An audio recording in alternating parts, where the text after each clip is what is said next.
ఉన్న బంగారాన్ని విడిపించి ఆ రోజు ఆన్లైన్ రేటుకే మేము కొంటాం. Sharma gold company.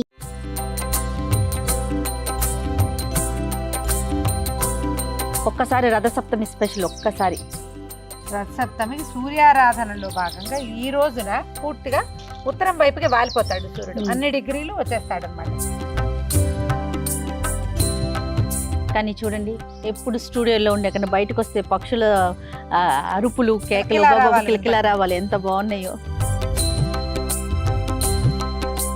చక్కగా దీన్ని అలంకరించుకోవటం ఈ రథాన్ని. ఇంకా పువ్వులు పెట్టి పువ్వులతోటి ఏం చేసినా చెయ్యొచ్చు.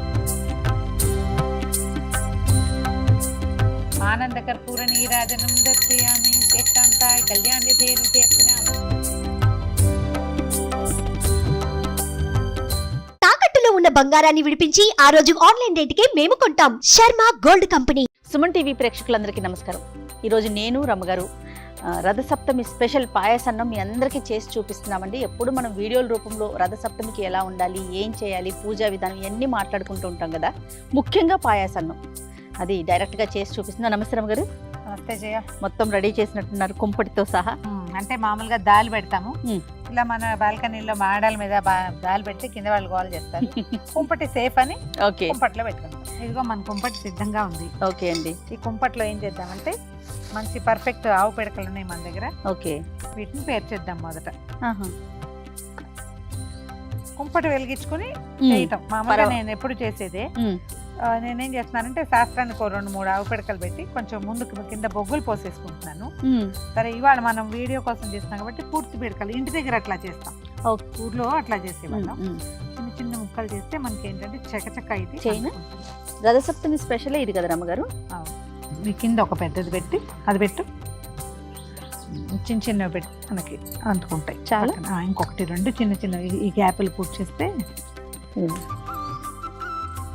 కొంచెం కర్పూరం పెట్టి వెలిగించుకోవచ్చు. మామూలుగా ఇది వరకు దేవుడు ఇది కాకుండా పాయసం కాకుండా మనం ఇంకేదైనా చేయదలుచుకున్నాం అనుకో, ఏ పాలు కాచుకుంటాము దానికి కింద నుంచి కొబ్బరి పీచు గానీ ఇక్కడ ఒక గ్యాప్ ఉంటుంది కుంపటికి ఇది. అవునవును. కొబ్బరి పీచు అంటించి ఇక్కడ పెడితే నిదానంగా మంట పైకి వచ్చి అవన్నీ అంటుకుంటాయి అనమాట. బొగ్గులు కానీ వేస్తే న్యూస్ పేపర్లు కూడా పెట్టేసేయచ్చు. మనం ఇది దేవుడి వ్యవహారం చేయబోతున్నాం కాబట్టి కొంచెం కర్పూరాన్ని అటు ఇటు 4 బిళ్ళలు సర్దేసి ఇక్కడ 2-3 బిళ్ళలు వేసుకోవటం. తర్వాత ఏం చేయాలంటే ఉండింగి చాలు.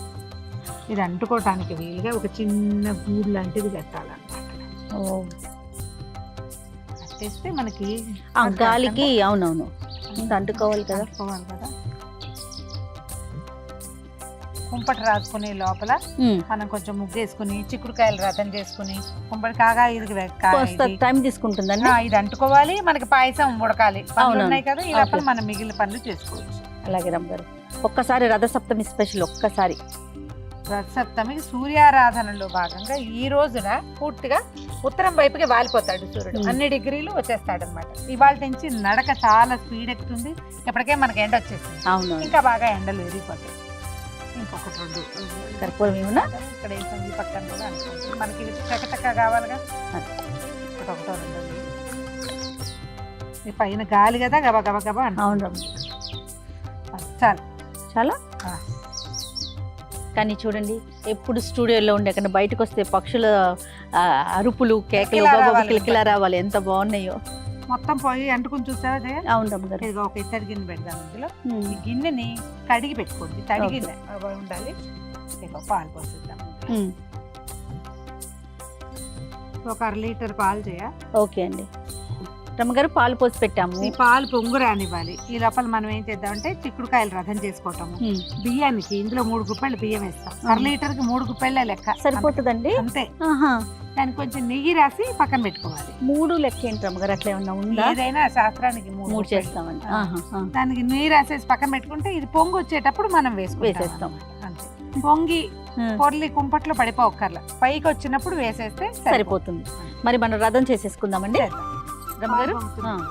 ఈ పాలు పొంగేటప్పుడు సూర్యనారాయణమూర్తి తండ్రి, నీ దయ వల్ల మా జీవితం, మా ఇల్లు, వాకిలి, మా రాష్ట్రం, దేశం అన్ని కూడా పాలు పొంగినట్టు సిరులు పొంగాలి. అంతే. ఎంతో బాగుండాలి అందరికి. ఓ దండం పెట్టుకోవటం. సూర్యుడు చక్కగా కనపడుతున్నాడు చూడు మనం. అవునండి, అవును. ఓపెన్ ఎయిర్ చేయటం మంచి సరదాగా ఉంటుంది. బాగుంది. కొంచెం టఫ్ గా ఉంటుంది. నిదానంగా పొంగుతుంది. ఇంత గాలి లేకపోతే ఈ పాటికి అయిపోయింది. ఇక్కడ గాలి ఎక్కువ అయ్యేసరికి స్టవ్ మీద అయితే మొత్తం ఇలా బళ్ళమని వచ్చేస్తుంది. కుంపటి నిదానంగా వస్తుంది కదా, తాపిగా లేదు, కొంచెం కొంచెం స్లో మోషన్ లో వస్తుంది, సినిమాటిక్ గా. వేసైనా వేసేయండి అమ్మగారు. ఒకటి మళ్ళా రెండో పొంగు రానిచ్చి రెండోది వేస్తాం. స్టవ్ మీద అయితే కుంపటి కాబట్టి అంత రాకపోవచ్చు, అందుకని వేసేస్తాం.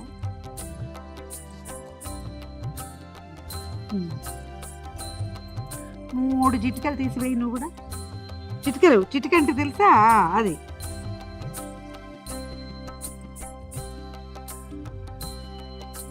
దీని మీద మూత పెట్టి తాపీగా నిదానంగా ఉడకనిద్దాము. ఈ లోపల మనం పూజ ఏర్పాటు చేసుకుంటాం. అలానే రమ్మగారు. బియ్యం అన్నం ఉడికిపోయింది అనిపిస్తుందా? అవునండి, దగ్గరకు వచ్చేసింది కదా. మెట్టుకు ఉడికిపోయినాక ఏమైనా చూడు, మన మామూలు పరమాన్నానికి బాగా చిమడు ఉడికిపోతుంది అన్నం. అవును చూడండి. రథసప్తమి పాయసం మాత్రం ఒక రవ్వ బిరుసు ఉంటుంది. పూర్తి పాలతోటి ఉడికే అన్నము టైం పడుతుంది. అవును, కొంచెం తడి ఉండగానే బెల్లం వేసేద్దాము. 3 గుప్పెళ్ళు అన్నం వేసాం, బియ్యం వేసాం కదా. అవును, 3-4 గుప్పెళ్ళు అయినా వేసుకోవాలి బెల్లం. అవును, కొంచెం ఎక్కువ వేయాలి కదా. వేసేస్తాం. వేసేయండి. మామూలుగా మనం కరగబెట్టి వేసుకుంటున్నాం. కొంచెం మంచి బెల్లం చూసుకుని వేసుకుంటే ఇది విరిగిపోకుండా ఉంటుంది. అవును, ఒక్కసారి పైకి కిందకి కలిపేసి 4 నిమిషాల పాటు ఉండనిస్తే అదే నిదానంగా కలిసిపోతుంది. పాయసం పూర్తిగా పక్కన నెయ్యి ఉంది చూడు, కొంచెం అందుకు కొద్దిగా నెయ్యి వేద్దాం చేయ. ఇందులో మనం ఏలక పొడులు అవేమి వేయం కదా, నెయ్యే పొయ్యి మీద ఉండగా వేయటం, మళ్ళీ దింపాక మళ్ళీ ఒక నెయ్యి చొక్కేసి చూపించాం. ఈ లోపల మనం చిక్కుడుకాయలు రథం చేసుకుందామా. అట్లానేనండి. 7 గుర్రాలు సూర్యుడికి, అందుకని 7 చిక్కుడుకాయలు సమాన సైజులో 2 మొదట పుల్లలు మనకి కావాలి. మనకి 4 కావాలి రథం కోసం అండి. ఇవి పూచిక పుల్లలు చేయ, టూత్పిక్స్ తోటి కూడా చేసుకోవచ్చు. అవి ఈవెన్ సైజులో కూడా ఉంటాయి. గుచ్చటం కాయలు. ఇప్పుడు వీటి కూడా ఇది ఎటు పెట్టామో దీన్ని కూడా అట్టే పెట్టుకోవాలన్నమాట. గింజలోకి గుచ్చితే గట్టిగా ఉంటాయి. అవును, పండలో కాకర. ఇది రథం అంటే రథం షేప్ లో ఏం చెయ్యం. శాస్త్రానికి ఈ చిక్కుడుకాయల రథాన్ని చేస్తాం అన్నమాట. 7కి లెక్క ఏంటి రమ్మగారు? 7 గుర్రాలు, ఆయన గుర్రాలని. సప్తాశ్వరథమారూఢం ప్రచండం కశ్యపాత్మజం అని చెప్తారు. ఇగో ఇలాగే దీని మీద నుంచి ఇటు 2 పుల్లలు వచ్చి ఇలా నిల్చుంటుంది. రథం లాగానే ఇంచుమించుగా అదే షేప్ లో వస్తుంది. అది మనకు ఉంచోటం కోసమే. ఊరికే శాస్త్రానికి చేసేది కానీ అంతకంటే పెద్ద విశేషమైన వ్యవహారం ఏమి ఉండదు ఇందులో. కాయ గట్టిగా ఉంటే ఈజీగా దిగిపోతుంది. లేకపోతే కొంచెం సదా పుల్లలు కొంచెం సరిగ్గా అడ్జస్ట్ చేసుకోవాలి. ఈ మూడింటిని ఇలా రథం గోపురం లాగా వస్తుంది. అదే అంతే. ఇంకా ఇందులో ఏవో పరమాద్భుతాలు ఏమీ ఉండవు. అద్భుతంగా చేసే ప్రక్రియ ఇది ప్రక్రియ కాదు. రెండోది ఏంటంటే ఇది ఒక విధానం ప్రకారం మనం ఆయన్ని ఇక్కడ కూర్చోబెట్టాం. ఈ కింద ఏదైనా ఎత్తుగా పెట్టుకుంటే కరెక్ట్ గా కూర్చుంటుంది అన్నమాట. మన దగ్గర సూర్య ప్రతిమ ఏదైనా ఉంటే పెట్టుకుంటాం చేయ. చాలా సాధారణంగా ఎవరి దగ్గర సూర్యుడి ప్రతిమలు అవి ఉండవు. అవును, మనం ఈ చిక్కుడుకాయల రథమే నీకు చేత వచ్చినా చేత రాకపోయినా ఎలా ఉన్నా సరే ఇదే మన రథం అంతే. దీని మీదకే మనము ఇప్పుడు ఇక్కడే ఉన్నాడు కదా, మన వెనకాలే సూర్యుడు ఉన్నాడు. ఆ వెనకాలన్న సూర్యనారాయణ మూర్తిని ఈ చిక్కుడుకాయల రథం మీదకి ఆహ్వానిస్తాం. ఇక్కడికి రానైనా అని చెప్పి చక్కగా దీన్ని అలంకరించుకోవటం ఈ రథాన్ని. ఇంకా పువ్వులు పెట్టి పువ్వులతోటి ఏం చేసినా చెయ్యొచ్చు. మనం బ్యూటిఫికేషన్ కోసం చేయట్లేదు, జస్ట్ విధానం చెప్పుకుంటున్నాం అంతే. మనం ఏదైనా అలంకారాలు చేసి అలా వీడియోలు తీసేటప్పుడు మనం ఏటా చేసినా చేయకపోయినా బోల్డ్ అని వేషాలు వేస్తాం. అవేం వేయట్లేదు ఇప్పుడు. ఒక చిన్న పసుపు వినాయకుడిని కనుక చేసి పెట్టుకుంటే, అంటే ఏది ప్రతిమా విశేషం లేదని మనకు ఇది లేకుండా పసుపు తోటి ఒక చిన్న వినాయకుడిని చేసుకుంటే, గౌరీదేవిని కానీ చేస్తే సరిపోతుంది. మన దగ్గర ఈ అరసవెల్లి సూర్యనారాయణ మూర్తిది ఏదైనా ప్రతిమ విశేషం అలా ఉన్నాయనుకో అవి కూడా అవి పెట్టుకోవచ్చు. తర్వాత ఈ కోణార్క సూర్యుడు అలా ఉంటాడు మన దగ్గర, కొంతమంది ఇళ్లలో ఉంటాడు కదా.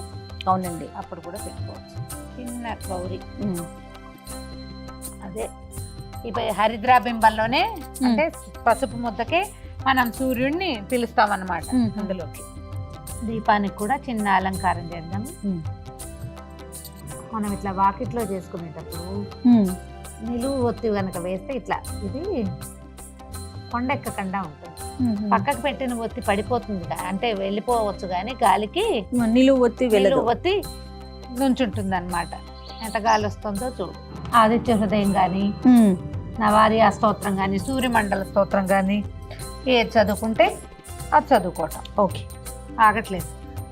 ఆగట్లేదయ్యా. ఏదో దీపారాధనకు ఒక పువ్వు, సూర్యుడికి కొన్ని పుష్పాలు,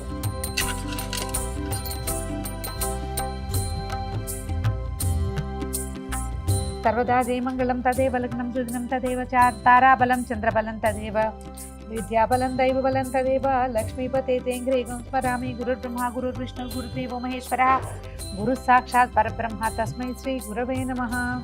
లాభస్తేషాం జయస్తేషాం కుతస్తేషాం పరాభవః ఏషాం ఇందీవరస్యామో హృదయస్థో జనార్దనః. సర్వమంగళమాంగళ్యే శివే సర్వార్థసాధికే శరణ్యే త్రయంబకే గౌరీ నారాయణి నమోస్తుతే. శ్రీలక్ష్మీ నారాయణాభ్యాం నమః. ఉమామహేశ్వరాభ్యాం నమః.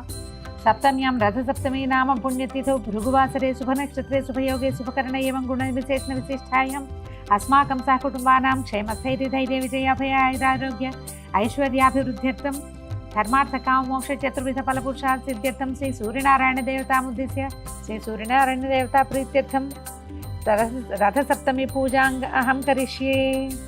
రథంగా కలసారాధన కరిష్యే ఏదో చేస్తాము. కలసాలు ముఖాలు విష్ణువులు అన్నీ చేసేసినట్టే. ఇదిగో నీళ్ళు ఉన్నాయి కాబట్టి ఇంక ఇబ్బంది. దానం పెట్టుకో జయ. జయ సదా సవితృమండల మధ్యవర్తి నారాయణ సరసిజాసన సన్నివిష్ట కేయూరవాన్మకర కుండలవాన్ కిరీటి హారి హిరణ్మయవ పుర్ధృత శంఖ చక్ర. సూర్యుడికి 12 నామాలు ఉన్నాయి. ద్వాదశ నామావళి చెప్తారు. ఈ నెల రోజులు కూడా చదువుకోవచ్చు. మిత్రాయ నమః, రవయే నమః అని చెప్తారు. ఈ 12 నామాలు ఒక మాట చదువుకోవటం. తర్వాత ఇప్పుడు మనం పాయసం పక్క దగ్గర పెట్టుకున్నాం కదా. అవునండి. దీన్ని మనకి చిక్కుడాకులు కనుక దొరికితే ఒక పళ్ళెంలో చిక్కుడాకులు పరిచి అందులో పెట్టుకోవటమా? అందులో పెట్టి నివేదన చేసేస్తాం అన్నమాట. ఈ సీజన్ వచ్చేసరికల్లా చిక్కుడాకులు ఒక రకంగా అవుతాయి జబ్బుగా. అవును రమ్మగారు, ఎక్కడ చూసినా ఇలానే కనిపిస్తా ఉన్నాయండి. 5 ఆకుల్లో పెడతాం జయ, 7 ఆకుల్లో పెట్టుకుంటాము అట్లా అన్నమాట.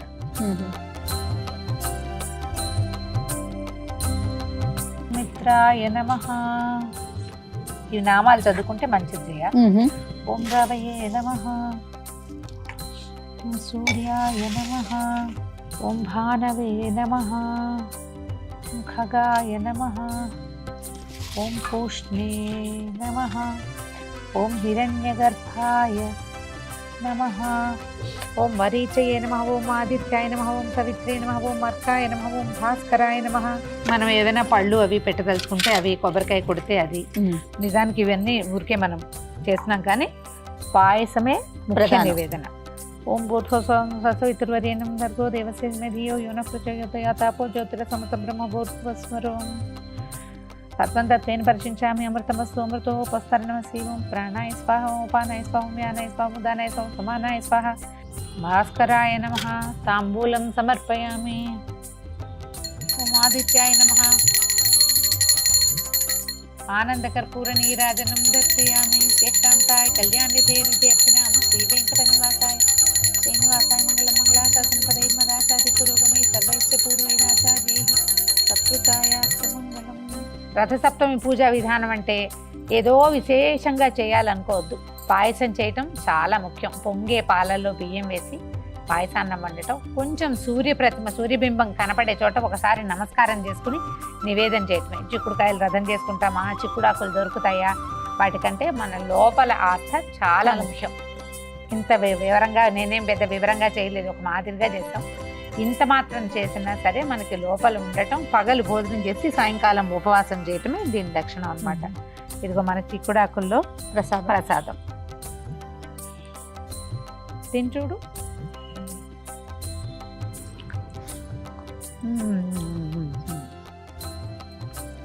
కుంపట్లో చేసిన ప్రసాదం. ఈ మాఘమాసం అంతా ఏమీ చేయలేకపోయినా ఉమ్. స్నానం చేసి సూర్యుడికి దండం పెట్టుకోండి. అలాగే రమ్మగారు.